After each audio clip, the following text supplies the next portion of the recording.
আচ্ছা, একটু ঠান্ডা মাথায় ভাবুন তো, এদেশে আসলে ফার্মের মুরগি কারা? আমরা, নাকি এসি রুমে বসে থাকা নীতি নির্ধারকদের বিদেশে পালিত ছেলে মেয়েরা? আচ্ছা, চলুন প্রথমে জেনে নেওয়া যাক আসলে ফার্মের মুরগি কিভাবে পালা হয়। একটা ফার্মের মুরগিকে কৃত্রিম খাঁচার ভিতরে পরম যত্নে সুরক্ষার সাথে বড় করা হয়। এদেরকে বাইরের আবহাওয়া, রোদ, বৃষ্টি বা সামান্যতম বাস্তবতার আঁচও তাদেরকে বুঝতে দেওয়া হয় না।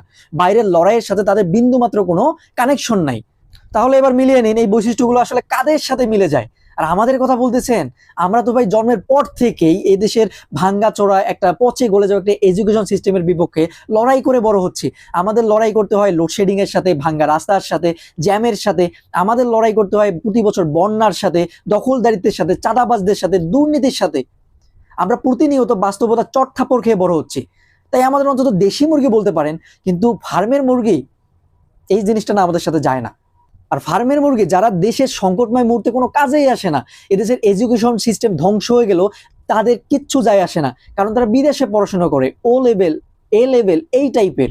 দেশে সামান্য একটু রাজনৈতিক অস্থিরতা দেখা দিলে তাদেরকে সুরক্ষার জন্য বিদেশে পাঠানো হয়। তারা সম্পূর্ণ বড় হয় একটা কৃত্রিম প্রোটেক্টেড প্রিভিলাইজড একটা এনভায়রনমেন্টে। বাস্তব বাংলাদেশ কেমন সেই সম্পর্কে তাদের বিন্দু মাত্র কোনো জ্ঞান থাকে না। আবার দেখবেন যে যখন এইসব নীতি নির্ধারকেরা ক্ষমতার উপর লেভেলে বসে থাকে, তখন তাদের ছেলে মেয়েদেরকে বিদেশ থেকে এনে আবার দেশের সর্বোচ্চ ক্ষমতাগুলোতে বসাই দেয়। ইতিহাস সাক্ষী, এই দেশের সংকটময় মুহূর্তে বা অধিকার আদায়ের কোনো আন্দোলনে তথাকথিত এলিট বা এইসব নীতি নির্ধারকের ছেলেমেয়েরা নামে নাই।